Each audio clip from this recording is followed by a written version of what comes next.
também pode ser uma forma de curar a si mesma. Neste episódio do Entrevistas DPE, vamos conhecer uma história de solidariedade.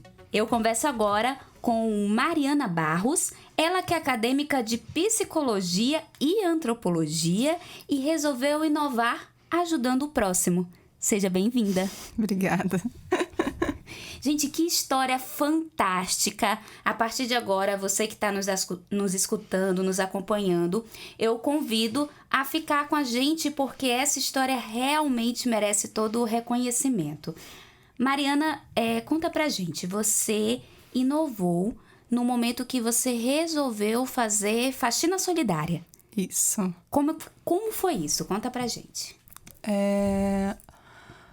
Em fevereiro do ano passado, eu perdi meu irmão. Foi uma perda um tanto trágica, foi num acidente de trânsito. E foi um choque. Ele ainda é meu irmão mais novo. E éramos 4. Tenho mais 2 irmãs mais velhas. Então, eu faço terapia, faço acompanhamento. E eu digo que isso é muito importante na questão do trabalhar o luto. Mas eu ainda me ficava perguntando o que mais eu poderia fazer. Porque o amor que eu sinto por ele ainda está aqui. Só que eu não posso mais dar a ele esse amor, ofertar a ele, né? E eu fiquei, o que eu faço com esse sentimento aqui dentro? Eu não posso simplesmente guardá-lo. E eu fiquei me perguntando o que mais eu poderia fazer. E eu já pensava muito em fazer serviço voluntário. Inclusive, atualmente também faço serviço voluntário, consigo conciliar os 2 cursos e serviço voluntário numa ONG, cuidando de um grupo de idosos. Mas eu pensava, o que mais eu posso fazer? E aí eu me lembrei de um relato de uma diária que eu fiz com uma cliente, uma diária remunerada, em que ela me relatou que quando ela teve a primeira filha dela, ela se sentiu muito solitária, muito vulnerável, com toda a questão do puerpério. Tendo aquela rotina diferente de cuidar de uma criança, conciliar a questão hormonal, o cuidado com a casa, a atenção com o esposo, e isso sem nenhuma rede de apoio, que ela não estava recebendo. Ela falou que era engraçado, que recebia muitos parabéns, presentinhos, mas ninguém chegava e falava, você precisa de alguma coisa para você? Quer dar um tempinho? Quer cuidar do cabelo, para oferecer, nem que seja um cuidado assim, quer ir no salão, cuidar do cabelo, a gente fica de olho na bebezinha, qualquer coisa. E ela falou também, relatou sobre a casa, que a casa é muito bagunçada, ela não conseguia dar conta.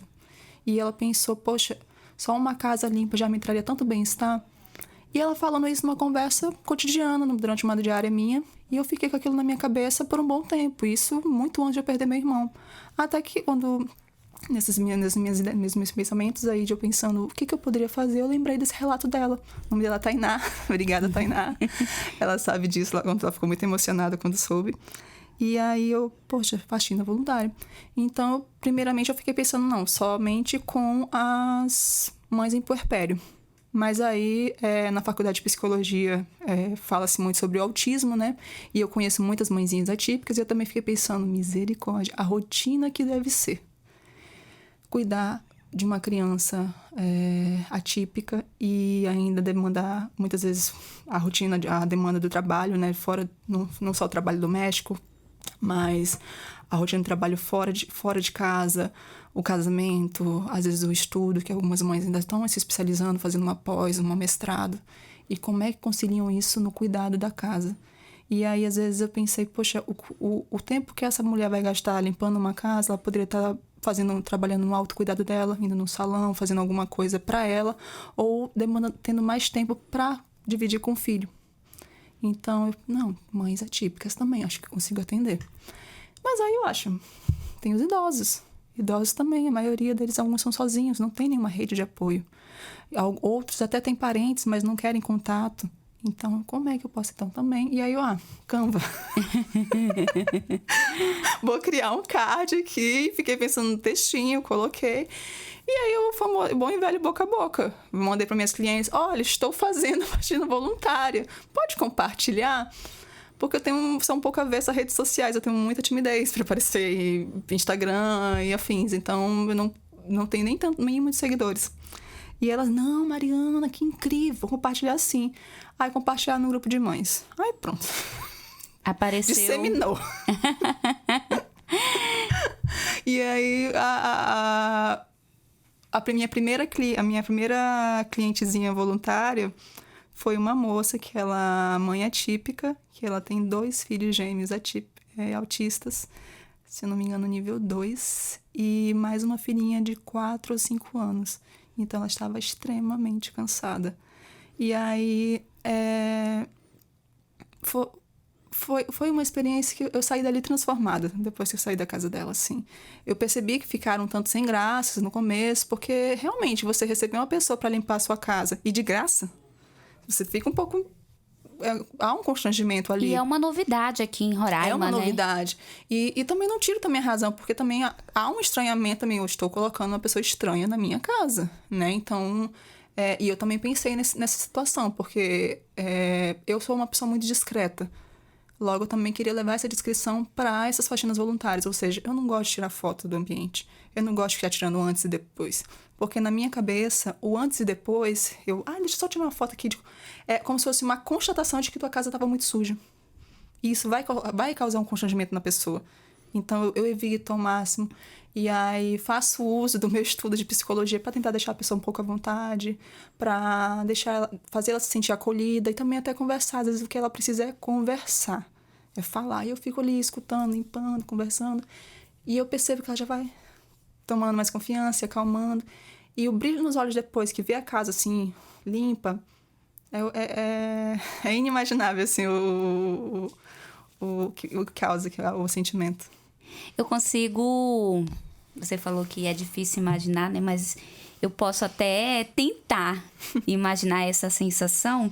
Quando eu conheci a tua história, eu lembrei de uma das entrevistas que eu fiz com o psicólogo Wagner Costa. E eu lembro que uma vez, em uma das entrevistas que eu fiz com ele, ele citou o seguinte: sabe filme de terror? A gente nunca vê um filme de terror com uma casa bem iluminada, com uma casa limpa. Geralmente o filme de terror acontece em ambientes escuros, em ambientes sujos. Que já vai causar um sentimento dentro de você, uma apreensão. Isso. Aí ele falou, quer dar um primeiro passo para melhorar, assim? Organize o ambiente que você dorme, organize o ambiente que você passa parte do tempo, abra a janela, deixa o ar entrar, limpe. Então, na hora que eu conheci tua história, eu lembrei imediatamente dessa fala dele. Por isso, eu quero te parabenizar. Obrigada. E quero conhecer um pouquinho mais da tua história. Como é que foi esse teu caminho, né? Você já trabalhava com isso? Como é que foi o processo até você escolher cursar 2 faculdades ao mesmo tempo, psicologia e antropologia, e como é que você faz, né, para poder estar ali trabalhando e estudando ao mesmo tempo? Muitas perguntas ao mesmo tempo. Mas peguei uma por cada vez. Peguei várias abas aqui na minha cabeça, mas vamos lá. Eu sou filha de doméstica. Minha mãe é Dona Teresa. Ela trabalhou durante muito tempo como empregada doméstica, analfabeta. E eu tenho muito orgulho dela, porque ela criou eu, minhas irmãs e meu irmão. E a prioridade dela eram nossos estudos. E eu nunca tive vergonha do trabalho dela. Então, como uma filha mais nova, né? Na época, meu irmão morava com meu pai e minha irmã do meio. A minha irmã mais velha já trabalhava também de doméstica. E aí ela não tinha com quem me deixar. Então, ela sempre me levava nas faxinas dela. E eu lembro muitas vezes que, às vezes, quando alguma demitia ela saía do emprego, naquela época você fazia algum anúncio no jornal, né? Mas ela não tinha instrução, não sabia como, então era no boca a boca, batendo na porta das pessoas. E, oi, você precisa de alguma doméstica? Mas assim, eu tenho minha filha, ela vai comigo, mas ela não atrapalha em nada.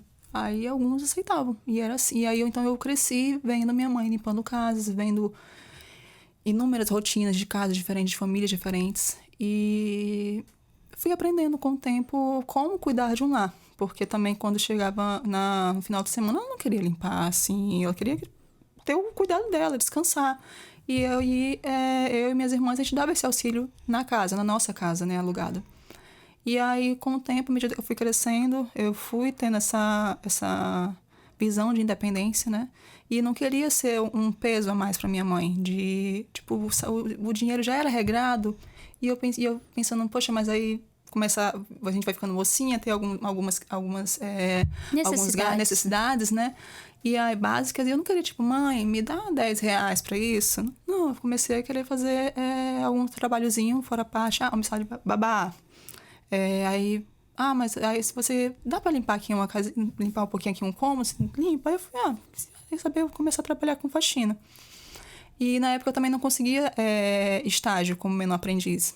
Então eu mentia dizendo que eu tinha 18 e comecei a limpar a casa. Eu tenho uma cliente até hoje, que eu conheço ela. Hoje você tá com quantos anos? Eu tô com 29. E aí eu conheci ela e falei, não, 18. Eu acho que tava explorando pra menor de idade, ela morre de rir disso. E aí, mas já ajudava, já me ajudava muito nisso.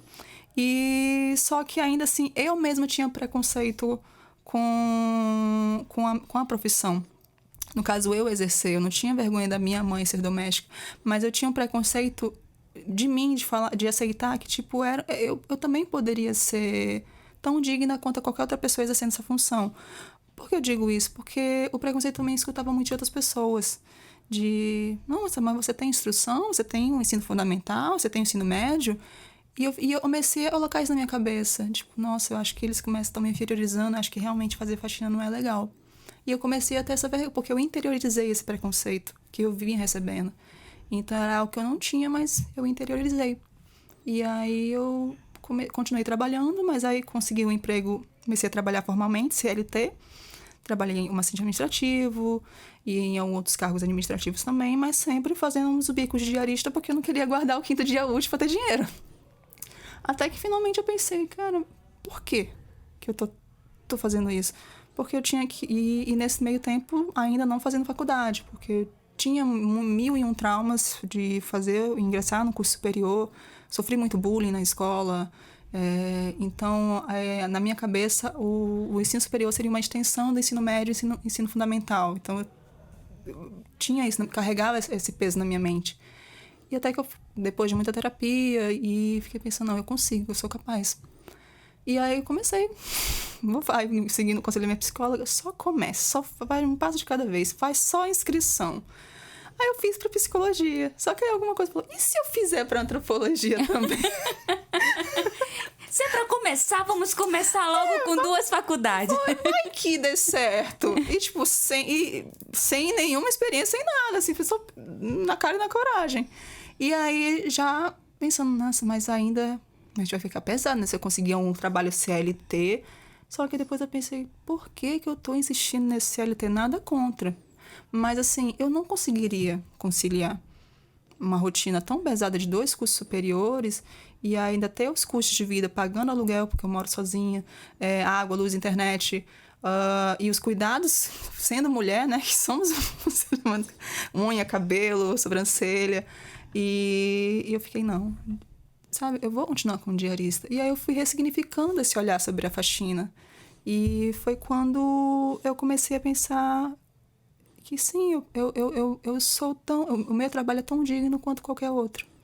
É triste ainda o preconceito que eu ainda sofro, ainda hoje, com a minha profissão. Os abusos que sofremos, eu falo isso não só por mim, mas por todas as colegas da minha classe, né, de domésticas e diaristas, não só de exploração de mão de obra, porque eu tenho N histórias sobre situações assim humilhantes que já passei, e conheço colegas também que, assim, você olha e pensa assim, meu Deus, a que ponto chegou a humanidade? Mas também abusos sexuais, de violência sexual também, muitos assédios, que são pouco relatados aqui em Roraima. Inclusive, estou iniciando um projeto de pesquisa na faculdade no curso de psicologia, sobre os impactos mentais que isso tem na vida de domésticos e diaristas, enfrentando essa rotina não só de abusos de mão de obra, mas também de assédios. E isso é muito pesado, porque a gente não recebemos pouco apoio a respeito disso. Então, quando eu tive essa oportunidade de falar, fiquei tão feliz que, tipo, eu vou enfrentar também o medo de me expor, assim, de aparecer, alguém ouvindo a minha voz, ou vendo a minha foto, mas por uma boa causa. Porque eu sei o que eu galguei, assim, o caminho que eu percorri para chegar até aqui e ter orgulho de falar, eu sou diarista, eu trabalho com serviço doméstico. E aí agora recebo muita atenção por conta desse meu trabalho de faxina voluntária. E eu acho curioso porque recebo tantos elogios. Nossa, é muito realmente importante, um lar limpo, você faz um serviço incrível. Mas aí eu sempre fico pensando na incoerência dessa frase, porque assim, é tão valorizada uma casa limpa, mas a maioria desvaloriza quem está limpando. E isso é uma reflexão que eu sempre gosto de deixar, assim, gente, pensem também não só no lar, mas em quem limpa. Não é só porque você está pagando uma diária que aquela pessoa vai ser um objeto para você, é sua posse. Você não pode tratá-la como... Você tem que tratá-la como ser humano, como qualquer Sim. outro. Perfeitamente. Eu compartilho um pouco da tua trajetória de vida, que a minha mãe, ela também é doméstica,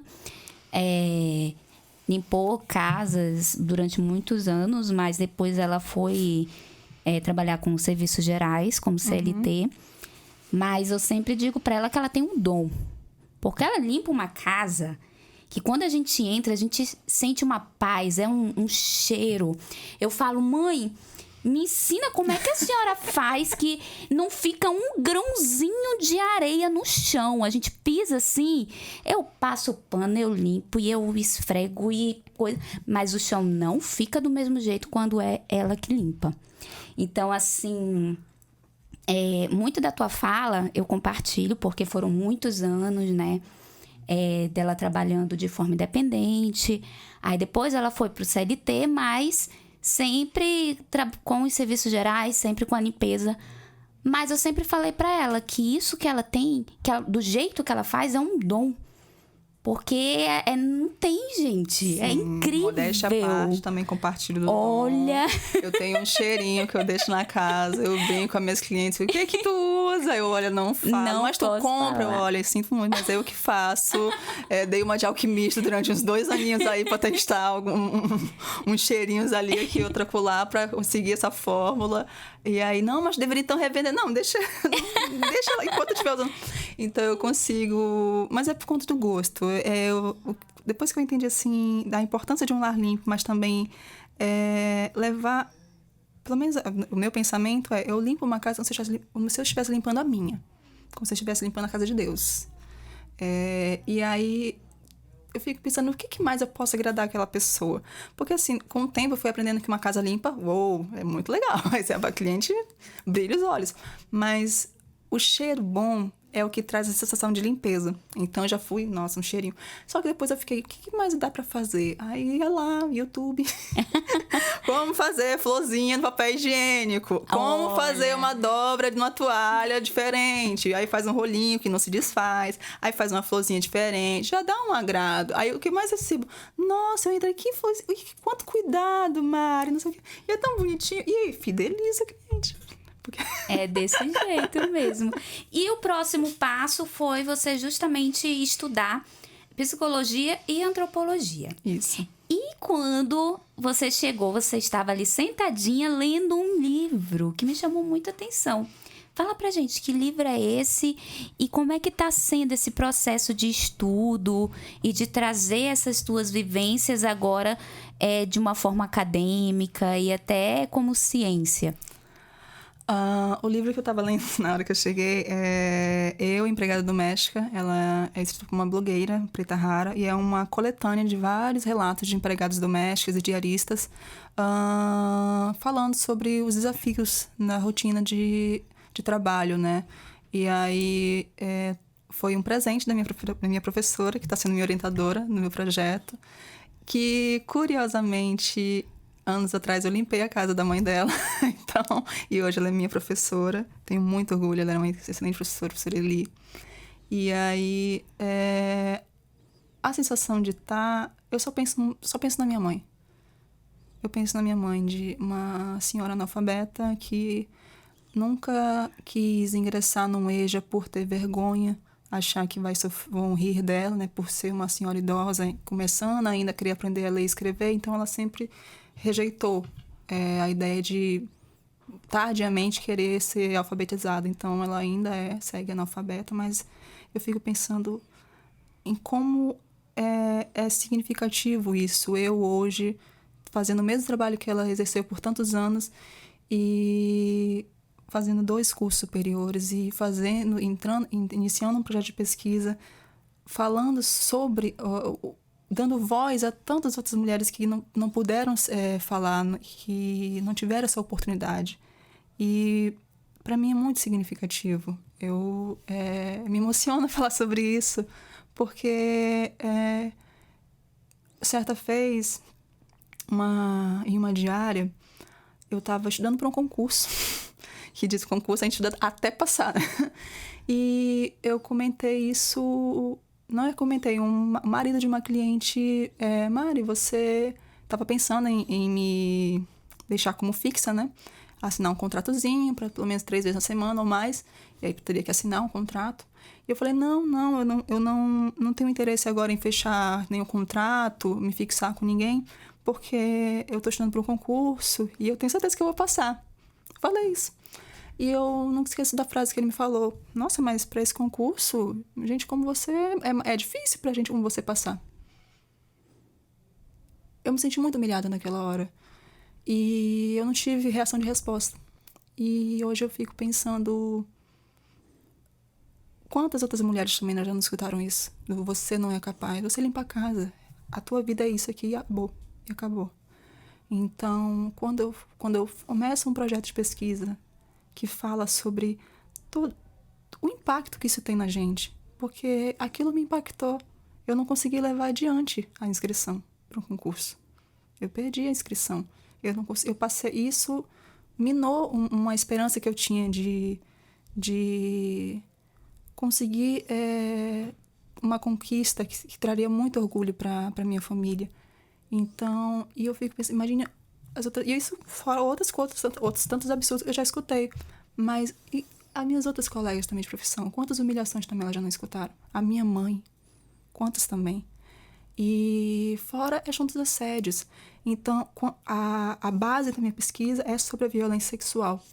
E um dos desafios que eu tenho falado para minha professora é que a grande parte das mulheres não consegue entender, infelizmente não sabem o que é o assédio. Elas acham que é apenas o mais grave, que é o físico, né? O agarrar à força, mas não, tá naquelas piadinhas, naquelas perguntinhas de duplo sentido, naquele passar toda hora escorando na pessoa, tocando sem seu consentimento. Isso também é assédio. Uma fala, né? E a maioria não reconhece isso. E aí o desafio para coletar esses dados também não só a falta de conhecimento sobre o tema, mas também a vergonha de admitir que você sofreu um assédio, o medo de você denunciar, e você às vezes está trabalhando com uma pessoa que tem um status social elevado, que tem contatos influentes, e aí a pessoa pensa, quem sou eu para denunciar? Não vai dar em nada. Ou então sofre ameaça. A gente vive num estado que está passando por essa questão migratória, então há uma série de explorações de mão de obra e explorações sexuais de domésticas que são imigrantes e que não têm voz também para falar a respeito. Tem muitas ainda que levam seus filhos ainda para as diárias, assim como me levaram. E essas crianças ficam também à mercê de algumas violências também. Então, assim, é um tema muito extenso, mas ainda pouco falado. No começo, quando eu procurei minha professora, ela me incentivou, primeiramente, a fazer um levantamento bibliográfico, né? E percebemos que há realmente uma carência de material literário sobre essa exploração sexual de domésticos e diaristas. Não vou dizer muitos, mas assim, há um número maior sobre a exploração de mão de obra. Inclusive situações que eu já passei, de negar comida, negar até água, não deixar comer na mesma mesa. Mas assim, essas questões voltadas ao abuso sexual há pouco material. Entendo. E como é... Gente, eu me emocionei agora com a fala dela. É impossível não se emocionar. Mas, Mari, conta pra gente como é que... Eu percebo que você tá no 3º semestre. Sim. Você já entrou na faculdade com esse pensamento já certo que você queria desenvolver essa pesquisa, ou você foi desenvolvendo no decorrer dos semestres? E como é que você está aliando a antropologia com a psicologia? Dá para juntar os dois estudos na mesma pesquisa? Sim, dá. Sobre cultura do estupro, né? Sobre... temos essa herança colonial, né, em que muito dessa nossa miscigenação foi através de uma violência sexual, né, das mulheres escravizadas e os senhores de engenho. Então, há uma herança cultural do abuso e isso se perpetua ainda, principalmente no serviço doméstico, que é uma extensão do serviço da mulher que é escravizada no período colonial e do Brasil colônia. Então, traz um embasamento muito maior quando se une essas duas ciências, né, antropologia e psicologia. Perdão, qual a outra pergunta que eu agora esqueci? Como é que você está juntando realmente esses dois estudos, né? Dessas duas áreas de conhecimento na tua pesquisa? A princípio, eu acho até que você já respondeu, né? Trazendo todo o histórico, né? Sim. E tudo isso. Da cultura do estupro, que é um assunto que é um tabu ainda para muita gente, que não deveria ser, porque o que não é dito,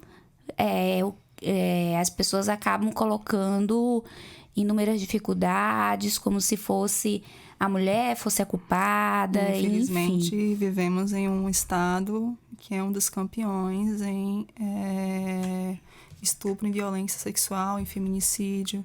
Então, é ainda um assunto muito tabu, mas, assim, é um assunto que merece a devida atenção, porque as notícias estão aí. Você abre uma notícia, tem sempre um relato hediondo de alguma mulher que sofreu alguma violência, e isso, um relato entre tantos outros que nem chegaram a ser relatados. Então, ou então de mulheres que até sofreram alguma violência, mas tem muita vergonha de fazer uma denúncia, porque chegando na hora de denunciar, às vezes sofre algum tipo de violência até na delegacia por algum desrespeito, que também conheço muitos relatos, infelizmente. Então, há uma importância disso ser dito, de trazer voz a esse tema. E quando eu comecei a fazer a faculdade de psicologia, sim, eu já pensava em trazer essa luz, assim, esse estudo para as domésticas diaristas, até como... Eu brinco que o meu futuro TCC não vai ser isso, mas assim, não vai ser esse o agradecimento, mas eu brinco dizendo que vai ser a esse cliente que falou que estudo não era para mim. Então eu brincava, honrando, vou fazer esse curso, vou fazer 2 para provar ele. Mas não, gente, não é por causa dele, não. Mais um orgulho a minha criança interior, a menina Mariana, que hoje se orgulha, porque eu penso que a adulta que eu sou hoje era a adulta que ela precisava quando era criança. Eu acho que o recado também, em cima disso que você acaba de falar, é que o outro precisa ter muito cuidado com o que vai dizer, né? Pro próximo. O peso da palavra do outro, como que vai chegar pro outro. Eu acho que as pessoas precisam... Não só o que vão dizer, mas buscar coerência não só na fala, mas nos seus gestos. Tem uma situação que eu vivi em que uma família... havia também outras 2 pessoas também prestando serviço nessa casa. E aí chegou o horário do almoço. Já era 12:00 e pouco, tínhamos que esperar eles chegarem por volta de 1h da tarde para que eles almoçassem. E eu nunca esqueci dessa cena porque me marcou muito. Eles sentados à mesa, família, filhinhos, tudo mais, mãos dadas, orando. E eu e as outras pessoas que estavam prestando serviço, olhando a cena, eles antes disso fecharam a porta e tínhamos que esperar eles terminarem a sua oração, terminarem o almoço, terminar de conversar à mesa para irmos comer as sobras, mas não naquela mesma mesa, na mesa de fora, na área externa. Então, assim, Onde está a coerência nisso? Onde está a coerência em você estar numa mesa orando, agradecendo o alimento, mas excluindo aqueles que estão cuidando do seu lar? Então, assim, é muito fácil você falar que é uma pessoa de bem, que é uma pessoa que cuida do outro, que enxerga o outro, valoriza o outro, mas as suas ações não condizem com isso. Sim, perfeito. Sua fala é bem pertinente. E a gente percebe que você usou todo esse teu conhecimento, toda essa tua trajetória e ressignificou com esse projeto tão bonito, né? Como é que é o processo de seleção? Como é que você escolhe as famílias que você vai levar esse gesto de carinho? No card, eu procurei praticamente desenhar para evitar mal entendidos, né? Eu sempre falo, pessoas, mães em puerpério, mães atípicas, tá tudo listadinho no cardzinho, idosos em rede de apoio. E aí as pessoas, como eu disse, no boca a boca acabam entrando em contato comigo. E aí eu faço uma espécie de entrevista, perguntando, mas assim, em que situação do card o seu parente, essa família se enquadra? Aí ela começa a falar, não, ele está, sei lá, minha avó está, quebrou o pulso, sofreu um acidente, quebrou o fêmur, nós moramos no interior, ou então eu trabalho, passo mais tempo no interior e ela acaba ficando só com uma outra pessoa que cuida aqui, mas também é uma pessoa idosa. Então a gente vai conseguindo selecionar, essa situação, então se adequa. Por que eu digo isso? Porque também, à medida que eu fui recebendo um pouquinho mais de visibilidade, também recebi uma série de mensagens de pessoas que estavam claramente querendo se aproveitar. Que mandavam mensagem, é engraçado, geralmente começam com a seguinte frase: é você que faz faxina grátis? Gente. Já começa assim. É você que faz faxina grátis, faxina de graça, faxina de graça? Aí eu, certo, sim, pois não, que posso ajudar? Aí, não, é porque a minha mãe, avó, tia, avô, está, sei lá, com o fêmur quebrado e não pode limpar a casa. Você teria como limpar? E aí eu pergunto, mas você mora aqui? Sim, moramos. Aí eu olho a foto de perfil, uma pessoa jovem, saudável, muito bem de vida, obrigada, aparentemente. E aí a pergunta que fica na minha cabeça é, por que você que não vai limpar? Sim. Porque assim, a minha faxina voluntária, eu sempre especifico que é meio período. Eu não levo o dia todo, o dia todo eu tiro para fazer as faxinas remuneradas. E essas eu arraso. Mas a faxina voluntária eu faço de segundas e quintas, porque são dias em que eu também trabalho, porém apenas atendendo uma empresa, e lá eu fico só meio período. Então eu consigo tirar, geralmente, o período da tarde para ir limpar a casa dessa pessoa, né? E eu explico, olha, uma faxina básica, eu vou lavar banheiro, limpar uma cozinha, dar uma organizada, varrer, passar um pano no chão, o que já vai trazer uma diferença enorme. Mas assim, não vai ser aquela limpeza cabal, que é o que eu faço, mas um serviço remunerado. Mas a pessoa super compreende isso e já traz, sim, uma mudança no ambiente. Isso eu explico pra pessoa. E assim, eu fico me perguntando, nesses casos, essa pessoa da faxina grátis que me pergunta, por que ela não consegue tirar meio período de um sábado dela? Sim. De um domingo. Já fica o recado, né? A orientação. Aí a pessoa me fala, mas é porque eu não tenho tempo. E diz pra mim, fazendo 2 cursos superiores, serviço voluntário em uma ONG, estudos e quero voltar pra academia, que eu digo que eu quero, uma hora eu vou. Esse ano vai. Então, e aí a pessoa vem dizer pra mim que não tem tempo. Eu tô cuidando de pessoas que eu nunca vi na vida. Você tá tirando de si, querendo terceirizar um serviço que você deveria estar fazendo com todo amor do mundo para alguém que te colocou no mundo.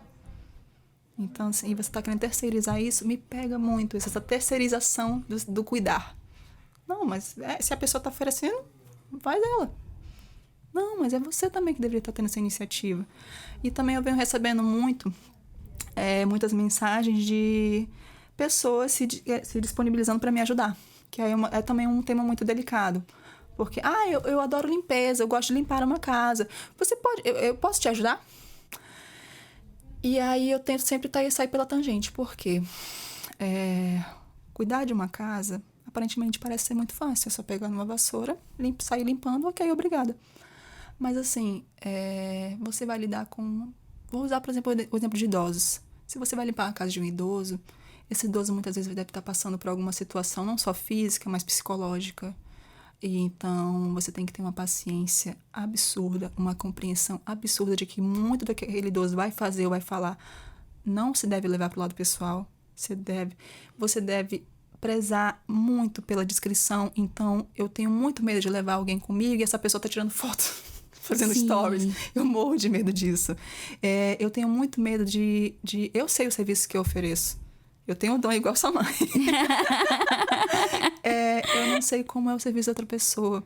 Então, eu tenho muito medo, porque eu já trabalhei em algumas casas, nessas casas remuneradas, em que já tinha uma pessoa trabalhando lá, e eu queria fazer um negócio, não se preocupa com isso não, faz isso não, ela nem vai perceber.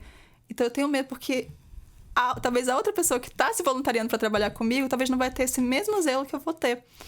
E, então, o que eu sempre sugiro você tem alguma experiência com limpeza?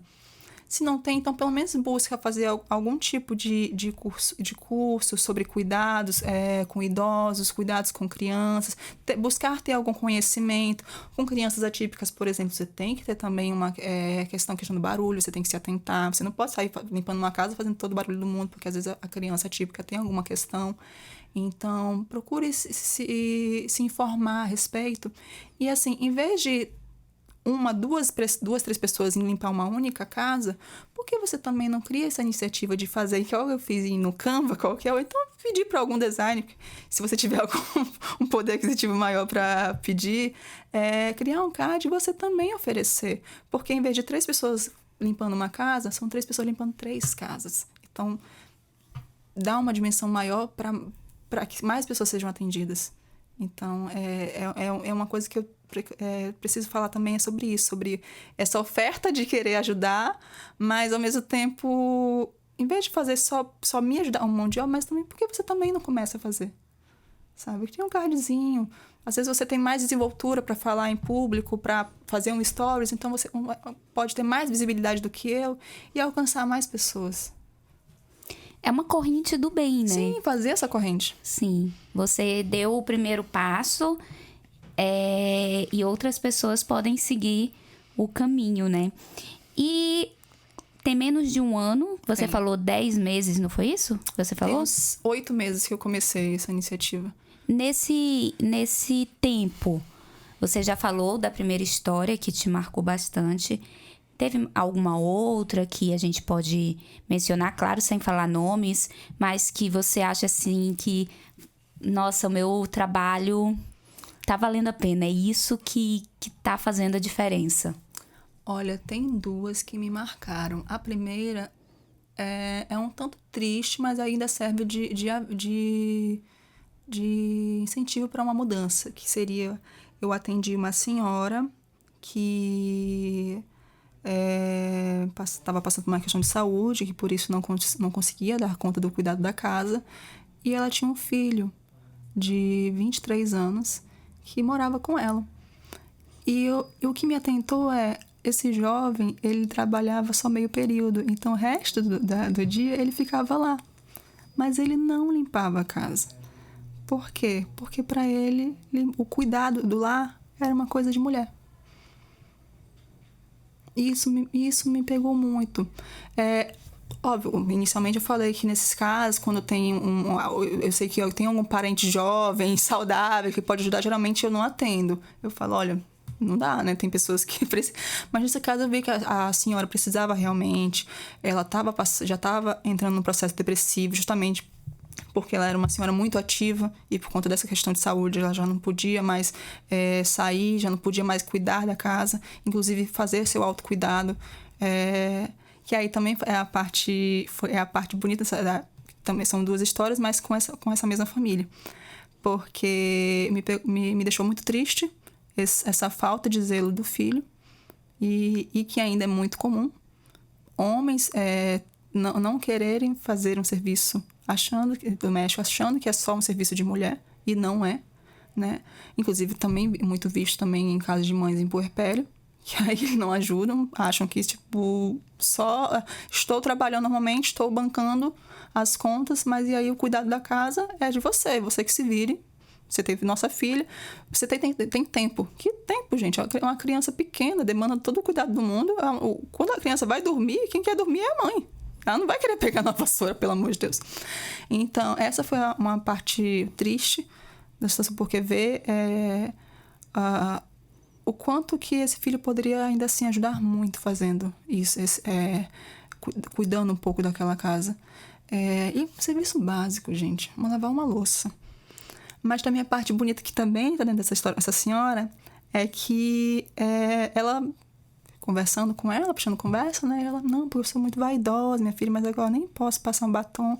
Aí, a senhora, deixa eu maquiar a senhora. Eu nem sei me maquiar, mano. Mas eu ofereci. E como é que foi isso? Ela me olhou de um jeito. Uma surpresa, assim. Primeiro uma desconfiança, mas a surpresa lá. Você faz isso, minha filha? Eu, sim, eu acho que é importante, pelo menos passar um batom, né? Aí ela, tá bom. Então ela foi lá, me mostrou, aqui, ó, tem minha necessairezinha dela lá. Aí eu me senti brincando de boneca. Foi muito gostoso. E eu passei um batomzinho. Aí, como é que a senhora gosta? Eu gosto de passar o blushzinho. Na verdade, ela falou blush, ela falou rouge. O rouge, né? Que eu chamo de rouge. E aí, passei o tal do rougezinho, o blush nela, um batonzinho. Aí ela tem um cabelo liso, né? Aí se eu fizer um penteadozinho na senhora, a senhora deixa? Fiz um penteadinho, fiz o rabinho de cavalo, assim, bonitinho. Um penteadozinho com rabo de cavalo. E aí ela se olhou no espelho. E ela começou a chorar. Gente. E aí ela contou, né, que infelizmente a gravidez com esse filho foi uma gravidez de risco, e ela só conseguiu ter ele, ela não conseguiu ter mais filhos, e ela sempre quis ter uma menina. E ela se emocionou pensando se ela tivesse uma filha. Ela deveria... O cuidado, como se eu fosse a filha que ela nunca teve. E aí eu fiquei pensando, poxa, mas aquele filho também poderia estar fazendo isso pela mãe, passando esse batonzinho nela. Não é só uma coisa só feminina. A gente percebe ali a cultura do machismo, né? Uhum. Que muitas vezes vem ali das gerações passadas, que foi o que ela aprendeu, né? Exatamente. Aí que tá passando pra nova geração, mas tá vindo, você disse que tem 29 anos, né? Mais ou menos aqui na minha mesma geração, que eu acredito que é meio que a nossa responsabilidade quebrar essa cultura, né? Exatamente. Que vem das gerações passadas, dos nossos avós, pros nossos pais, chegou na gente. Então, na hora de quebrar isso e mostrar que não é bem assim, né? Que todo mundo pode fazer um pouquinho e não tem esse negócio, isso aqui é de homem, isso aqui é de mulher, sim, né? Eu tenho um sobrinho de 7 anos, ele é... Na verdade, eu tenho 3 sobrinhos, 2 deles são filhos do meu irmão, no qual a gente não tem muito contato, mas esse de 7 mora com a minha mãe e minha irmã. Então, a rotina dele é ser cercado por mulheres. E ele foi o primeiro neto da minha mãe, né? Então, é o mais mimado. Mas em nenhum momento a gente deixou de dizer pra ele a importância de ajudar em casa. Ele, obviamente, a gente não vai dar uma faca pra ele cozinhar ou botar ele pra lavar altos pratos e se machucar, quebrar. Tudo na sua fase certa, tudo, né? Na sua fase certa. A gente também busca dar essa orientação. Quando ele começou a ir da escolinha, às vezes acontecia alguma situação com alguma coleguinha. Não, meninas não se bate. Sendo menino ou sendo menino, mas principalmente mulheres, você não bate, porque você é um rapaz. A gente tenta dar todas as orientações possíveis sobre bullying, por exemplo. Se você vê algum coleguinha fazendo alguma coisa, você não ria, você chame sua professora. A gente busca dar essa orientação, porque começa daí, na infância. É na infância. Tem uma coisa engraçada que o pessoal fala, como eu faço serviço com idosos, eu sempre brinco. Um idoso de 89 anos, óbvio, eu posso ter muitas conversas com ele, mas eu não vou querer poder mudar a cabeça dele com 89 anos. Mas com uma criança de 7 eu consigo fazer mudanças. Eu consigo plantar sementes. E isso é importante. E é importante que outras pessoas tenham essa visão. Eduquem seus filhos. Se você tem um menino e uma menina, por que só a menina vai ter que aprender a lavar louça, a cozinhar? Coloque seu filho também. Meu sobrinho adora ovo cozido. Minha irmã cozinha o ovo, deixa esfriar. Ele vai descascar o ovinho dele. A gente já vai ensinando ele a comer sozinho, a cuidar da mãezinha, da vovó. Recentemente eu fiz a dinâmica do ovo com ele, peguei um ovo cozido e falei, olha, a gente vai fazer a dinâmica do ovinho. O que é a dinâmica do ovinho? Você vai cuidar desse ovo por 7 dias. E aí, você vai dar comida para ele. Ele vai ter que ir pro banheiro com você. Você vai pra escola de manhã. Então, quem vai ficar cuidando dele é a vovó. Que a vovó fica até o dia todo agora em casa, não trabalha mais, né? E aí, ela só trabalha agora o costureiro. No tempo dela, quando ela quer, assim. E aí, a vovó fica cuidando do ovinho. Quando você chegar, você vai tomar seu banhozinho. Você não toma seu banho, vai almoçar e depois vai fazer sua TV de casa, assistir. O ovinho também vai fazer. Qual vai ser o nome do ovo? Pedro. Escolhi o nome do ovo, Pedro. E aí, a gente foi trabalhando. Eu fui trabalhando com ele, achando cuidado. Ensinando. Aí perguntaram, mas Mariana, e se esse ovo quebrasse? Aí eu ia ensinar pra ele que mesmo quando a gente cuida das pessoas, ou de quem quer que seja, há uma chance da gente perder. Essas pessoas irem embora. Como foi o caso. E aí ele foi, na hora que eu expliquei isso pra ele, igual o titio Mariano, igual o titio Mariano. A gente ama muito ele. Mas ele partiu. Só que ele partiu e a gente não se arrepende porque a gente deu muito com amor e cuidado. Ele igual tem que cuidar e amar o Pedro, exatamente. Então ele entendeu. Quando a gente fala numa linguagem simples, as crianças entendem. E eu plantei essa sementinha nele. E aí foi engraçado que realmente o ovo conseguiu ficar inteiro 7 dias. Não. Eu peguei o ovinho, olha, tá na hora de se despedir do Pedro. E ele vai pra onde? Ele vai pra Argentina. E pior que eu esqueci, eu tô com um monte de montagem que eu botei, porque eu tenho um filme, Amélie Poulain, que ela tem a parte lá de um duende que ela dá pra uma amiga dela, e essa amiga é aeromoça, e ele fica aparecendo em vários países, e eu lembrei disso, eu vou usar com o Pedro. Então eu tô com várias montagens aqui no meu celular pra mostrar pra ele, olha, o Pedro tá na Argentina. Aí na outra semana, olha, o Pedro foi pra França, ele tá lá, francês, pra mostrar. Só que eu esqueci, agora eu lembrei, eu tenho que mandar pra ele. E aí foi bonitinho, porque quando foi no final do final da dinâmica, aí ele apareceu, aí ele, titia... lembrei, eu falei assim pra ele, tu entendeu agora sobre cuidado? Ele entende sim. Então, o que tem que fazer com a mamãe se ela for velhinha? Aí ele não é de falar muito, então ele fez só o gestozinho de alguma coisa na boca. Aí eu, que isso? Tem que dar comida pra mamãe na boca quando ela ficar velhinha, né? Aí eu, exatamente. Cuidado, né? Cuidar. Então, igual a vovó, quando a vovó não puder mais, você vai cuidar da sua vovó. Perfeito. Olha só, gente, quantos ensinamentos, né? Agora você falou da primeira história, você disse que tinham 2 histórias que lhe marcaram. Qual é a segunda? A segunda foi que eu fui limpar a casa de uma cliente que a filha dela tinha me humilhado. E aí eu fiquei assim, nossa, como o mundo dá voltas. Que eu fiz faxina pra filha dela, e a filha dela me trancou na casa. Ela saiu, me deixou trancada na casa, e aí o Rottweiler tava solto. E aí eu não podia ir pra fora, assim, pra quintal, nem nada, só podia ficar dentro da casa. E aí ela só falou assim, Mariana, eu vou buscar meus filhos, estudo numa escola particular daqui de Boa Vista, e aí a gente vai almoçar fora, mas tem biscoito creme crack no armário, tá? Pra eu almoçar. Eles iam comer fora, sabe? Se Deus em que restaurante, mas eu ia ficar com creme crack. E aí, eu... Muito nova na época, né? Eu tinha uns 19, 20 anos. E aí eu precisava de dinheiro, então... E quando eu fui sair, eu me dei conta... Foi Deus que não fez aquele cachorro me ver, que eu vi ele primeiro antes de mim, então eu só tranquei a porta na hora. Ela tinha deixado o cachorro solto pra não ter nem risco de eu sair. Eu não sei se ela achava que eu ia roubar ela ou fazer... Eu não entendi por que razão ela deixou aquele Rottweiler solto. Mas foi muito humilhante. Eu comi e almoçar creme crack, porque bateu a fome. E assim, o creme crack não sustentou o resto do dia. No final do diário eu tava me tremendo de fome. E aquilo foi muito humilhante. Só que... E aí, esse ano, a prima dela entrou em contato comigo, falando que a mãe dela estava passando por uma situação delicada, tinha se acidentado, e aí não podia cuidar da casa, e que essa filha tinha abandonado ela. E aí eu fui cuidar do lado dessa senhora, entendi um pouco do porquê que a filha era assim, porque a senhora também era um tanto... tinha, sei lá, seus preconceitos. ela fazia uns comentários, assim, bem homofóbicos, bem racistas, mas, assim, é o que eu falei, né? Você escutar e Não levar pro pessoal. não levar pro pessoal e entender, assim, tudo bem, é errado, mas, assim, já é uma senhora de seus 80 e poucos anos. Então, no final, eu limpei a casa e ela começou a falar do quanto sofria com o abandono da filha. E do quanto que ela achava que a culpa também era dela. Porque foi ela que criou.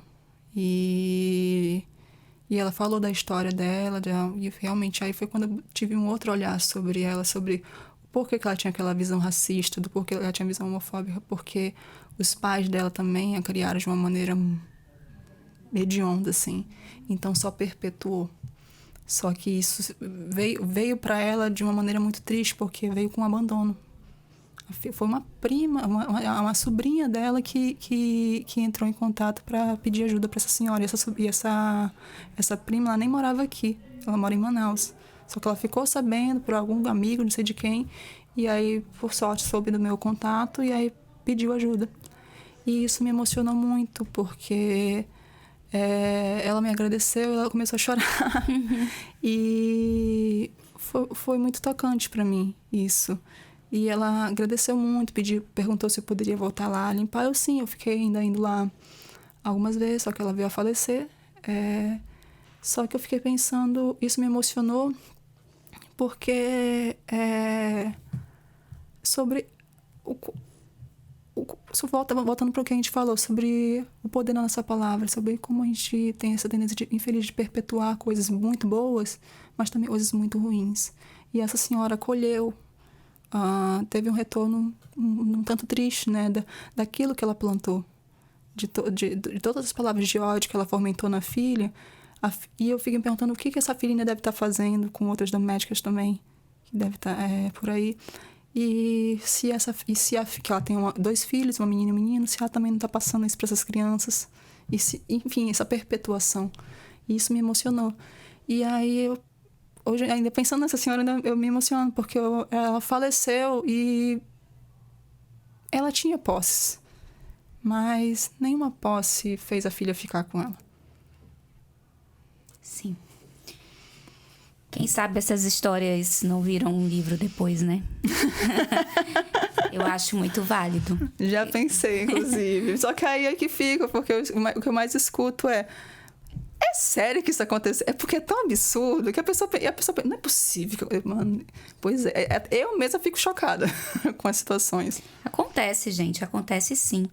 E eu achei muito interessante o teu exemplo de ajudar o próximo, que a gente vê que, além desse teu trabalho, né, de fazer a limpeza das casas de forma voluntária, você também faz parte é voluntária em uma ONG. Isso. Fala um pouquinho disso pra gente, como é que é? E eu gostaria que você falasse o quanto você se sente ajudando o próximo. Quem sabe assim a gente incentiva outras pessoas também a buscarem formas de ajudar e contribuir.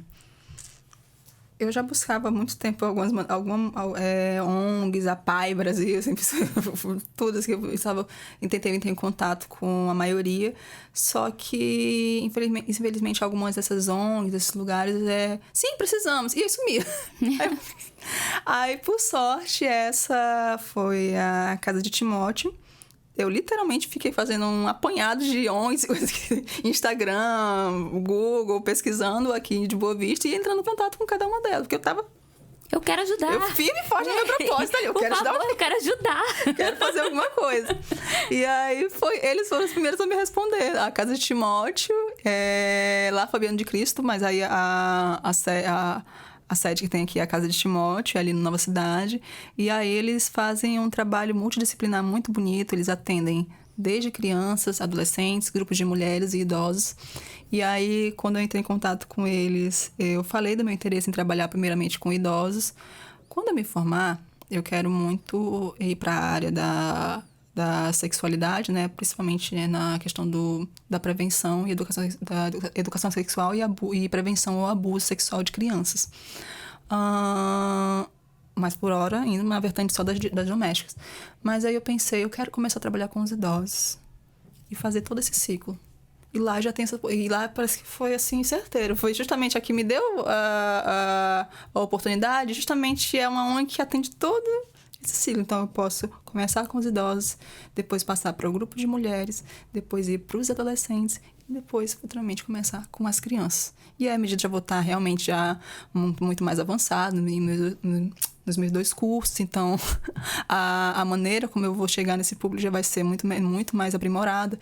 Então, e sobre inclusive a Casa de Timóteo foi eleita uma das 100 melhores ONGs do Brasil, ano passado, em 2024. Então, é excelente o serviço que eles oferecem. Os idosos lá são muito bem tratados e é muito bonito acompanhá-los.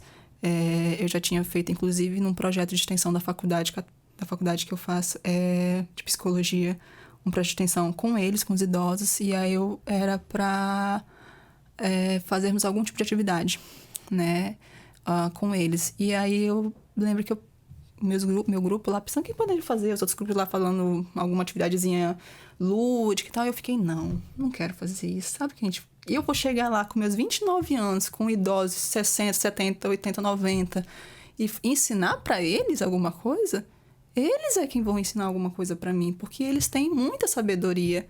Já entra a antropologia também, porque aí existe em muitas culturas, a pessoa mais velha é a quem algumas culturas têm mais, as pessoas têm mais respeito, a comunidade respeitam mais, são fontes não só de sabedoria. E aí eu cheguei para dizer, olha, Ana Mariana, meus colegas aqui, e tínhamos a intenção de fazer esse projeto, uma atividade lúdica com você, mas eu mudei de ideia. Vocês aqui vão me ensinar algo. Vocês aqui vão me ensinar vão me dar conselhos. Porque aí eu comecei a relatar, porque eu trabalhei muito em casa dos outros, e o que eu mais vejo são idosos que são deixados muito de lado por seus parentes. Porque mamãe, vovó, tio, tá gagá, não sabe de nada. A pessoa tá muito bem das faculdades mentais, mas ainda assim a pessoa parece que chegou em certa idade, a pessoa, o filho ou a filha deixa de dar atenção para aquele idoso, não deixa mais sair, não deixa mais falar, não leva mais para passear, então fica ali preso dentro de casa. Ele começa a entrar num estado de depressão profunda, porque a pessoa se torna uma inválida sem ser. Então foi muito mágico ver eles falando assim, nossa, alguém quer falar com a gente, alguém quer nos ouvir. E pronto, foi um sucesso. Começaram a falar, dar conselhos. Qual é o conselho que mais te marcou? Eu quero saber. Lembra de algum assim? O que mais me pegou foi a questão do estudo. Eles falando, não largue os estudos. Porque tinha muitos ali que não tiveram oportunidade de ter instrução. Então, e isso, inclusive, foi um cuidado que nós tivemos. Aí, em vez de pedir para darem algum bilhetinho, não, vamos ensinar a falar. E quem puder, né, quem quiser, também não íamos forçar. E aí, muitos deles falaram sobre a questão do estudo. Minha filha, não abandone o estudo. Eu não pude estudar. Meu pai me proibia de estudar, porque só deixava os meus irmãos estudarem. Mulher não podia, porque senão ia aprender a ler, a escrever cartinha para namorado. Então, e aí isso me pegou bastante, esses conselhos sobre educação, porque a educação muda, e aí move montanhas. E ouvir isso deles, assim, inclusive teve uma hora que eu falei, uma dessas senhoras chegou para mim e falou, olha, minha filha, porque eu não tenho instrução, mas eu trabalho com remédios naturais. Pois a senhora é muito inteligente. Porque assim, e aí eu falei sobre a questão de inteligência não vem só de um diploma. Você erguer um pedreiro, você erguer uma casa do zero, isso exige inteligência. Os saberes sobre ervas, sobre cuidados medicinais, também é um tipo de inteligência.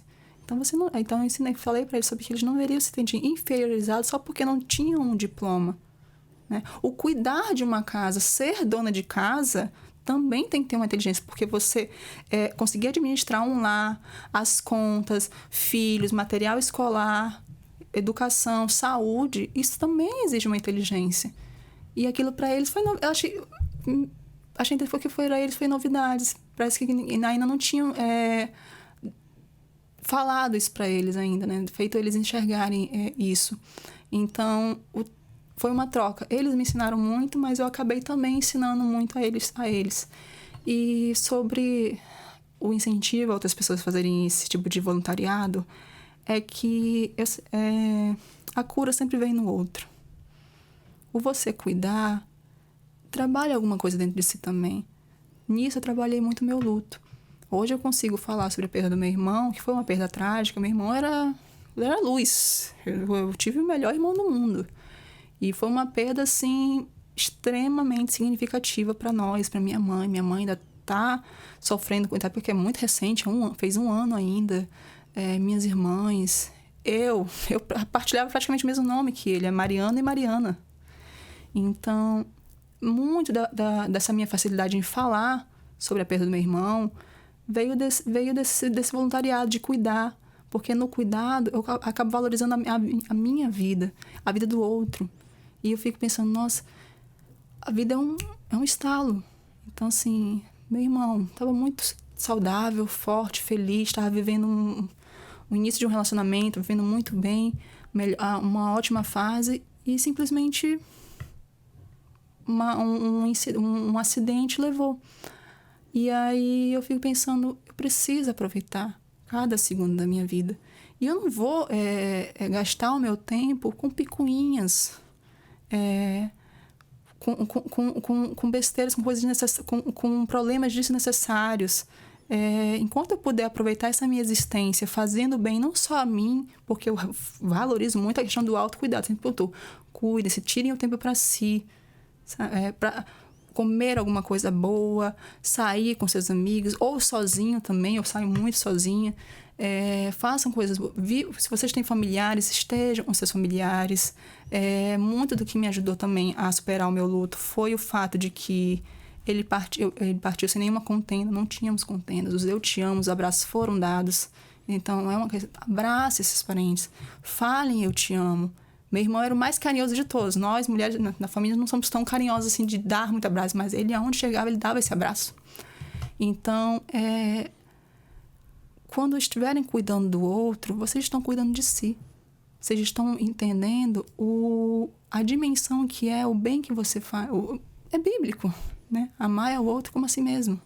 Então, por isso que também você precisa se amar muito para que esse amor você consiga ofertar.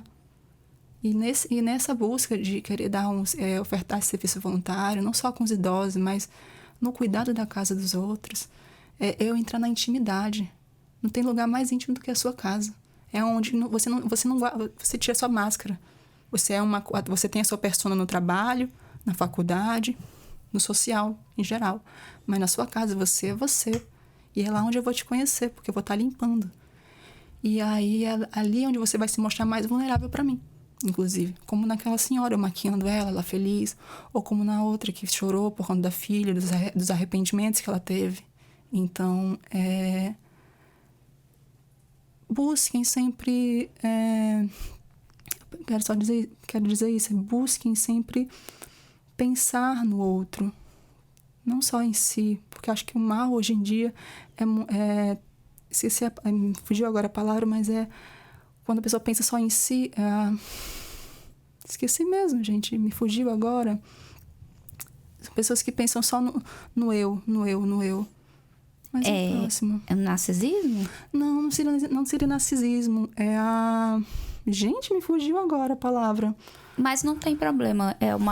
Eu acho que eu entendi exatamente o que você quis passar, a mensagem que você quis passar, que é justamente essa questão de ajudar o próximo, o egoísmo. Acho que é um mal, assim, é um câncer na humanidade, esse egoísmo. Teve uma situação de um relacionamento que eu tive que eu nunca esqueci disso, porque a minha bolsa é cheia de lixinho. Eu tenho um saquinho com lixinhos, eu não gosto de jogar lixo na rua. Sim. Pode ser o mínimo papelzinho de bala. E eu lembro que eu tava com essa pessoa e aí eu carregando pra cima e pra baixo uma latinha que eu tinha tomado. Até achar uma lixeirinha. Ele joga, eu não jogo no chão. Ele, mas se não jogar no chão, não vai ter serviço pro gari. Não. Eu não esqueci disso. Aí eu... Sabe? São nesses detalhes que você tá no seu pensar no outro. É o bom dia que eu dou pra qualquer pessoa que presta serviço pra mim. A moça que veio trazer água, café. Oi, obrigado, bom dia, obrigada. Na porta, bom dia, obrigada. Você não sabe o que aquela pessoa tá passando. Exatamente. Você não sabe. Às vezes o meu obrigada, o meu bom dia, tipo, nossa, aquela pessoa me tratou bem, aquela pessoa me enxergou. Isso, inclusive, para nós domésticas, é fundamental. Eu existo. Você me dá bom dia, eu limpo a sua casa. Então, você me dá um bom dia é o mínimo. Agora, você passar por mim, fingir que eu não existo... não dá atenção pra ela, não. É só faxineira. O impacto que isso tem na gente. Sim, exatamente isso. A gente está caminhando já para o final do nosso bate-papo. Eu quero parabenizar você pela... Não só uma, né? Várias iniciativas de ajudar o próximo, de contribuir, né, com a sociedade de forma geral mesmo. Parabenizar você. Agradecer pela entrevista, por essa troca de hoje, por trazer tanto conhecimento também. Muito obrigada. Obrigada, minha querida. E eu gostaria de saber, diante de tantos assuntos que nós abordamos, algo mais que você gostaria de ressaltar? Deixa eu ver. Acho que... eu já falei tanto sobre amar o próximo, sobre o cuidado, sobre a importância de... Acho que eu vou reforçar realmente. Valorizem as pessoas que limpam suas casas. Nós somos seres humanos como qualquer outro. E merecemos respeito. É hediondo ainda existir pessoas que não deixam a gente comer na mesma mesa, que não deixam a gente entrar pela porta da frente, que falem que o estudo não é pra gente. E isso ainda existe, infelizmente existe. Então, que você não seja essa pessoa, mas se você conhece alguém, que você não se cale, que você chame a atenção dessa pessoa e diga, isso é feio, não faça isso.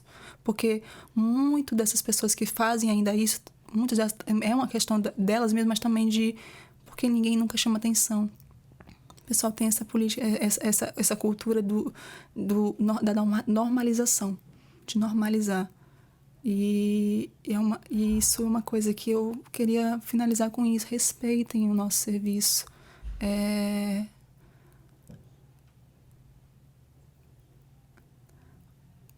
Ouvir que você não é capaz, ouvir que a pessoa duvidar da minha instrução. Eu, modéstia à parte, acho que eu me comunico muito bem. Então, ouvir de uma pessoa e achar que eu não tenho instrução só porque eu faço faxina... Ouvir que o olhar de julgamento por eu fazer faxina, uma manicure, uma pessoa que faz sobrancelha é autônoma tanto quanto eu. Mas socialmente ela é muito mais respeitada. Socialmente a pessoa não vai duvidar da instrução dessa manicure, dessa design de sobrancelha, mas vão duvidar da minha. Vez ou outra eu escuto algum relato, tipo, mas você é tão bonita para ser diarista? Nossa, mas você escreve tão bem para uma diarista.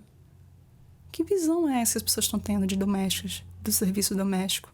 Então, ressignifiquem esse olhar, façam um exercício de consciência e busquem melhorar.